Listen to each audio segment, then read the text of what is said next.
While most PSJA employees are at home after a long day of work, the day has just begun for energy managers Tony Lozano and Jaime Barbosa. Their job? To develop energy-saving recommendations, communication, accounting, enforcement of district policies regarding energy management, and to go to different campuses and departments and perform audits. Most of our audits are at night when people aren't there. The reason is we want to make sure that everything is shut down. It's in a shutdown mode. Audits also include checking for water and gas leaks that could prove costly. Mechanical rooms are checked to ensure equipment is off or on as per the district HVAC schedule. Tony and Jaime can't be everywhere at once, so they use loggers that can monitor humidity and temperature. The information is then converted into a database. Audits are the only way an effective conservation program can work. The new energy conservation program requires change. With change comes resistance. So teachers and staff new to energy conservation were educated on how they can make a difference. We would give them the reasoning behind it, the positives versus the negatives, and really in the end there were no negatives. Everything's positive. It was a win-win situation. You might take maybe a few seconds out of the day just to turn off some of the items, but in the long term we're talking about thousands going back to the schools. Because if we save $1, that's $1 that we can put back to our kids. If during the audit, equipment is found to be left on, an oops note is placed on the teacher's desk as a friendly reminder. This applies to all district employees. Everyone in this district will get an oops note, a reminder, and that's everyone, from the superintendent all the way down to the teacher, to the custodian, because this is a program about all of us together. Just let the teacher a reminder saying, hey, we can do us a favor and just shut these off at the end of the day. In the long run, again, you'll see a big difference.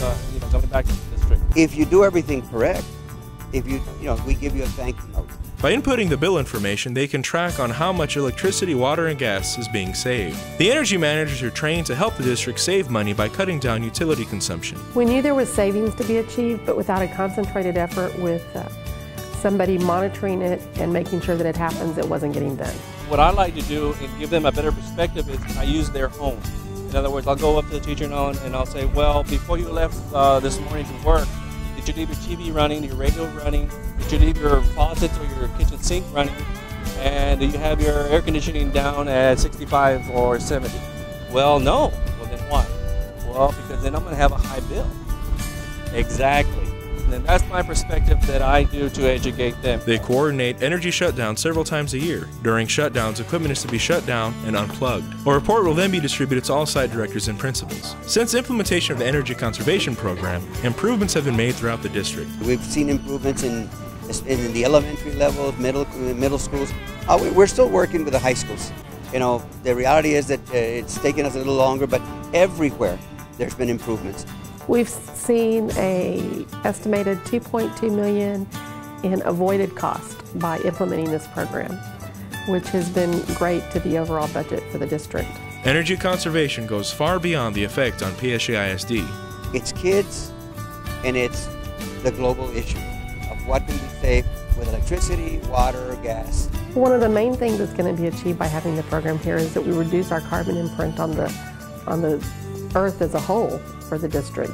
And we're also teaching our students and our staff and everybody about the importance of saving energy and what it does to the environment and what it does in terms of the bottom line for the district.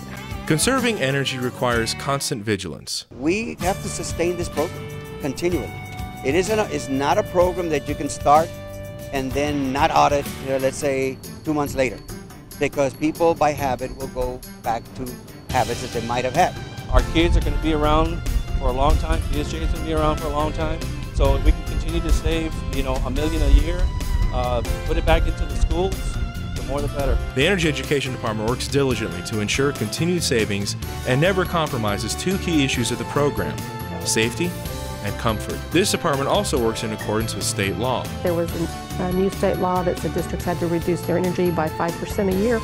And when we looked at that and we looked at energy education, we decided that this was a way we could tie the two together and be able to comply with the rules that were being set forth by the state for school districts. With the condition of the economy as it is, and budgets being cut, it's great to see that the Energy Education Department is doing its part to conserve energy today to ensure a brighter future for tomorrow.